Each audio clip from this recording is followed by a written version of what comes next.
रामपाल जी महाराज की कृपा से सब होगा। फिर काम करते रहे, सब कुछ होता रहा, भक्ति भी करते रहे हम। फिर 22 दिसंबर 2020 हम लोग सो रहे थे रात के समय, तो यम के दूत आए और उन्होंने दोनों बाजू पकड़ के खींच के और ले गए ऊपर। तो हम सोचे कि हमारा शरीर ये, मेरा भाई ये पड़ा, बच्चे भी यहाँ सो रहे हैं और ये हमको कहाँ लेके जा रहे हैं। फिर मुझे याद आया कि परमात्मा संत रामपाल जी महाराज तो कहते हैं कि हमको पकड़ ही नहीं सकते। तो हमने उनसे कहा, भाई तुम कहाँ लेके जा रहे हो? बोले तुम्हारा टाइम पूरा हो गया, चलो। हमने कहा, बोले तुम्हारा दूसरी जन्म होगा। तो हमने भाई दूसरी, फिर हमें याद आई कि मालिक कहते हैं कि ये यम के दूत तो तुम्हारा कुछ बिगाड़ ही नहीं सकते। फिर हमने कि भाई हम नहीं जाएंगे, या तो हमको जहाँ जाना है वहाँ लेके चलो, नहीं हमें इसी मिट्टी में छोड़ दो। तो बोले ना हम यहाँ छोड़ सकते हैं ना तुम्हें वहाँ ले जा सकते हैं, क्योंकि हम भी नहीं जा सकते, तुम कैसे जाओगे? आप कहाँ जाना की कह रहे थे उनसे? हम उनसे सतलोक जाने की कह रहे थे। तो फिर हम दोनों में लड़ाई हुई, उनने हमें मारा, हमने उनमें मारा। इसके बाद फिर बोले भाई चक्कर क्या है, ये जा नहीं रहा है। तो एक बोला कि 1 मिनट तुम यहीं रुको, मैं आता हूँ। तो वो धर्मराज के दरबार में गया, तो धर्मराज वहाँ से आया, सफ़ेद घोड़ा पे आया, काली वो तौलिया डाल के, और इतना बड़ा वो लेके आया, तो क्या नाम जो लेखा जोखा होता है जिसमें, वो लेके आया। फिर वो अपने आप उसकी मतलब कुर्सी भी आ गई, वो बैठ भी गया। फिर उसने कहा, भाई इधर आ, तू पढ़ा लिखा है, क्यों परेशान कर रहा है? जब तेरा टाइम हो गया तो चल। मैंने, भाई मैं परेशान क्यों करूं? बोले इधर आ, तेरा टाइम। तो उसने बताया कि मेरा नाम भी लिखा था और तारीख भी लिखी थी। फिर जैसे बोला देख समय, और समय देखा तो वो अक्षर उल्ट पुल्ट हो गए। तो परमात्मा ने वहाँ मतलब वो अक्षर उल्ट पुल्ट कर दिए। मतलब बीड़ी, सिगरेट, गुटखा और दारू और मांस मंदरा सब कुछ करता था। इसके बाद लॉकडाउन जैसे ही खुला, बाहर आया, गुड़गांव में काम कर रहा था। तो जो स्टैंड डाली हुई थी डॉक्टर ने, वो मेरी टूट गई थी, तो बाथरूम के रास्ते में जलन हो रही थी। तो मैं गया गुड़गांव में दिखाने अस्पताल में, तो उसने अल्ट्रासाउंड किया और उसने बताया कि तुम्हारी दोनों किडनी फेल हैं, सफदरजंग अस्पताल में जाओ, वहाँ डल सकी तो ठीक है, नहीं तुम्हारी ज़िंदगी बेकार है। तो फिर मैं लौट के आया, तो हम जो काम करते थे, हमारे साथ एक और भाई था कुशवाहा समाज का, उसने बताया कि भाई अगर तुम जीना चाहते हो तो संत रामपाल जी महाराज जी की शरण में जाओ और उनकी कृपा से तुम मतलब पूरे जीवन जी सकते हो। तो मैंने कहा ठीक है भाई, क्योंकि मेरे गांव के भगत जी हैं, उनसे भी बात हुई थी, तो उन्होंने कहा था कि जब तुम्हारी इच्छा हो तो बताना, हम नाम दीक्षा दिला देंगे। तो हमें वो बात याद आई। फिर हमने भगत जी को फ़ोन लगाया, तो उन्होंने कहा तुम रेवाड़ी आ जाओ। 17 नवंबर 2020 को मैं रेवाड़ी में नामदान लिया परमात्मा से, संत रामपाल जी महाराज से। दीक्षा लेने के बाद फिर मैं दोबारा चला गया अपने वहीं गुड़गांव काम करने। इसके बाद ये हुआ कि 4 तारीख को, 4 दिसंबर में वो पाइप टूट के बाथरूम के रास्ते में फंस गया। वो डर उसमें फंस गया तो ना तो उसमें से बाथरूम आवे, और दर्द होगा घना ही। दर्द होने के बाद फिर मैंने उस भगत जी को फ़ोन लगाया कि भगत जी ऐसी बात है कि मतलब बाथरूम नहीं निकल रही है, बाथरूम में पाइप फंस गया है और क्या करें। तो भगत जी बोले कि भक्ति करो, जो परमात्मा ने मंत्र दे रखा है संत रामपाल जी महाराज ने, वो मंत्र जाप करो और असुर निकंदन रमेडी सुनो, और ज़्यादा दर्द है तो आश्रम पर फ़ोन लगाओ और मतलब वहाँ से आदेश लो मालिक से, मतलब प्रार्थना लगाओ। तो प्रार्थना लगाई तो बाथरूम निकलने लगी। 5 तारीख को फिर सफदरजंग हॉस्पिटल में जब गया तो वहाँ पे जैसे ही मैं गया तो कागज़ वगैरह उन्होंने बना के 4 नंबर पे भेजा। तो मतलब हम जैसे ही लड़का आया एक, उसने मतलब कागज़ देख के रख दिया और बैठ गया सीट पे। फिर एक मैडम आई, उसने भी ये कागज़ देखे और मेरे कागज़ छोड़ दिए, दूसरे के देखने लगे। तो हम खड़े खड़े, मैं था और मेरे गांव का एक भाई था और मेरे मामा जी थे, खड़े खड़े हम लोग देखते रहे कि मतलब मेरी तो कोई सुन ही नहीं रहा है। फिर मैंने मन ही मन परमात्मा से, संत रामपाल जी महाराज से प्रार्थना की कि मालिक ये क्या है, और कोई सुन ही नहीं रहा है। तो जो लड़का वो डॉक्टर बैठा था, वो डॉक्टर वहाँ से आके उसने कागज़ देख के बोला, भाई तुम्हारी स्टैंड है जो सोमवार को निकलेगी और सोमवार को आना। मैंने सोमवार तक पता नहीं रहेंगे फंसी है। तो बोले तुम्हें कैसे पता है? हमने वो फंसी है इसलिए तो हम बता रहे हैं। तो बोले चलो। तो उसने इतनी लंबी भगत जी वो निकाल दी, स्टैंड टूटी हुई, हाथ से ही निकाली। अब थोड़ी वो फंसी रह गई। तो मैंने कहा जब परमात्मा ने इतनी निकाल दी है तो ये और निकल जाएगी। फिर कोई बात नहीं, मैं चला गया। वो बोला कि निकलवा जाना, लेकिन मैं नहीं गया। मैं नहीं, परमात्मा निकालेंगे, संत रामपाल जी महाराज की कृपा से सब होगा। फिर काम करते रहे, सब कुछ होता रहा, भक्ति भी करते रहे हम। फिर 22 दिसंबर 2020 हम लोग सो रहे थे रात के समय, तो यम के दूत आए और उन्होंने दोनों बाजू पकड़ के खींच के और ले गए ऊपर। तो हम सोचे कि हमारा शरीर ये, मेरा भाई ये पड़ा, बच्चे भी यहाँ सो रहे हैं और ये हमको कहाँ लेके जा रहे हैं। फिर मुझे याद आया कि परमात्मा संत रामपाल जी महाराज तो कहते हैं कि हमको पकड़ ही नहीं सकते। तो हमने उनसे कहा, भाई तुम कहाँ लेके जा रहे हो? बोले तुम्हारा टाइम पूरा हो गया, चलो। हमने कहा, बोले तुम्हारा दूसरी जन्म होगा।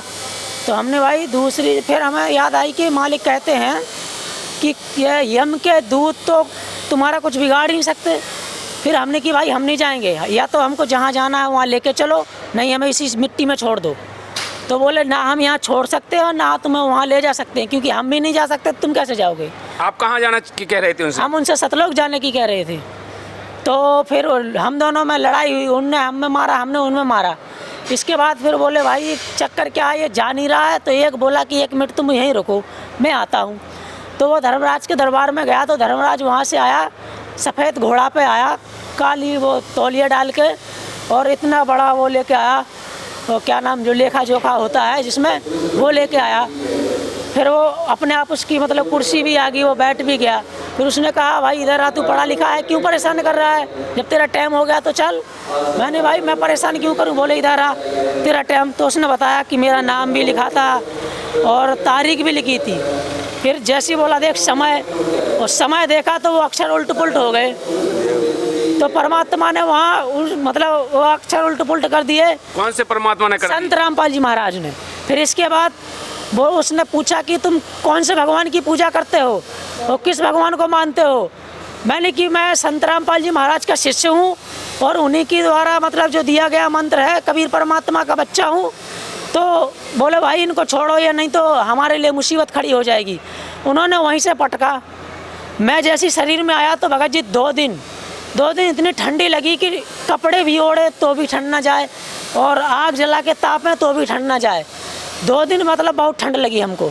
इसके बाद मतलब फिर मुझे दृढ़ विश्वास हुआ कि आज तो परमात्मा ने बचा लिया, अगर मैं इनकी शरण में नहीं होता तो आज तो मेरा टिकट ही कट जाना था। इसके बाद फिर काम मतलब घर चला गया, भक्तों को भी बताया, तो बोले ये परमात्मा ऐसे ही है, परमात्मा आयु तुम्हारी बढ़ा दी है और तुम आयु बढ़ गई है, परमात्मा की डट के भक्ति करो। ठीक है जी। इसके बाद वो पाइप फंसा रहा। अब उस पाइप ने जब दिक्कत नहीं दी, अभी 2 महीने हुए हैं भगत जी, फिर से ऑपरेशन हुआ है। तो ऑपरेशन में मतलब पूरे मतलब पेट में ये मवाद बन गई थी। तो डॉक्टर ने 6 दिन तो वो मवाद निकाली। ये झांसी में क्या नाम है हॉस्पिटल, जीवन हॉस्पिटल का नाम है नवजीवन, उसमें गया था। तो 6 दिन तो मवाद ही निकाली डॉक्टर ने। इसके बाद ऑपरेशन किया। ऑपरेशन के बाद मतलब जो पथरी थी वो भी निकाली और वो पाइप निकाला। इसके बाद ये ऑक्सीजन नहीं मिलने के कारण मेरे मतलब सांस भी रुक गई थी। तो डॉक्टर बोला ये ख़त्म हो गया, इसको घर ले जाओ।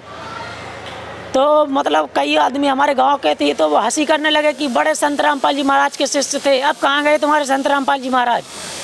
तो फिर एक हमारे गांव का मतलब लड़का ही है, मेरा भतीजा लगता है, उसने कहा कि चाची अगर तुम्हारे गुरुजी में शक्ति है तो आज चाचा को ठीक हो जाना चाहिए, तब तो मैं मानूंगा कि हाँ संत रामपाल जी महाराज में शक्ति है, नहीं तो मैं नहीं मानता।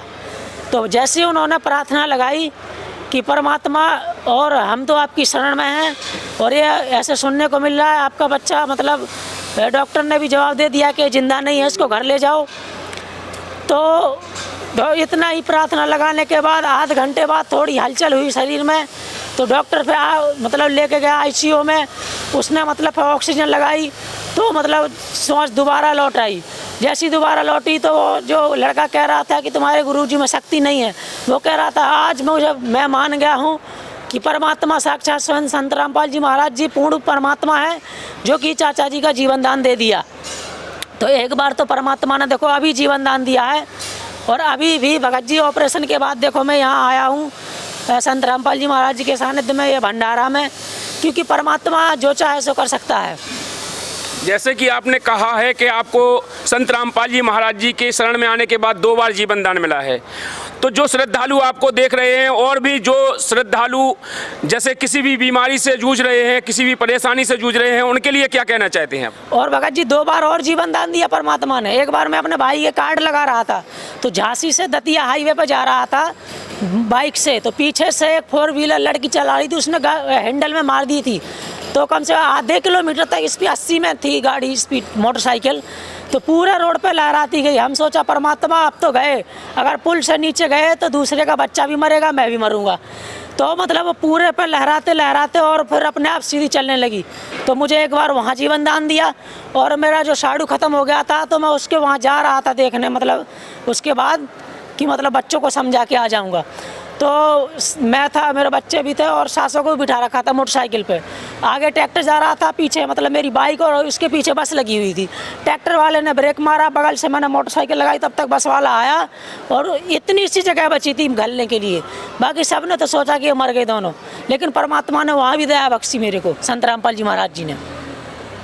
तो जो श्रद्धालु आपको देख रहे हैं और कई प्रकार की बीमारियों से भी जूझ रहे हैं, उनके लिए क्या कहोगे आप? मैं तो यही कहता हूँ कि मतलब अगर पूर्ण शांति चाहते हैं तो परमात्मा संत रामपाल जी महाराज का पहले तो सत्संग सुने, ज्ञान सुने और पुस्तक पढ़ें।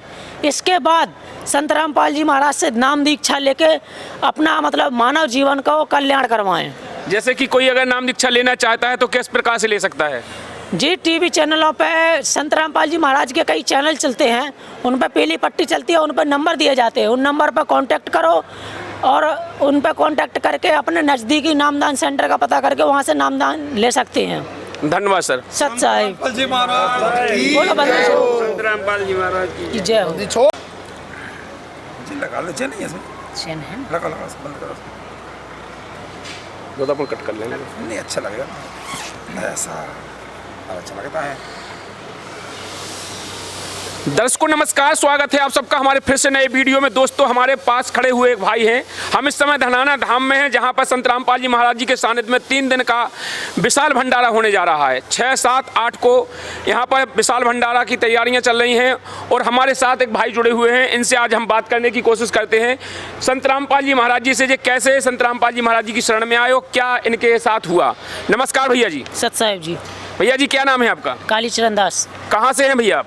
मैं MP जिला टीकमगढ़ मध्य प्रदेश से। टीकमगढ़ से चल के आप हरियाणा आए हुए हैं, क्या कारण है कि आप संत रामपाल जी महाराज जी की शरण में आए? जी, हमको मतलब बीमारी बहुत भारी थी कि पथरी थी। पथरी का ऑपरेशन करवाया जब, तो डॉक्टर ने स्टेंट डाल रखी थी, उसने बताया नहीं था हमको कि तुम्हारी स्टेंट निकलेगी। इसके बाद घर आए, घर आने के बाद क्या नाम करके झांसी में भी दिखाया। तो झांसी में दिखाने के बाद वो दिनेश प्रताप डॉक्टर है, उसने बताया कि भाई तेरी किडनी ख़राब है। तो मैं सोचा कि होना हो, ये निकालने के चक्कर में है। तो परमात्मा की दया से मैं वहाँ से भाग गया। मैंने कि जब निकालना है इसको तो फिर मुझे नहीं रहनी। जब आप झांसी अस्पताल में गए, क्या संत रामपाल जी महाराज जी से नाम उपदेश ले लिया था? जब नहीं लिया था। जब नहीं लिया था। फिर जब लॉकडाउन लगने के बाद फिर मैं बाहर आया गुड़गांव में। मैं पहले बहुत नशा भी करता था।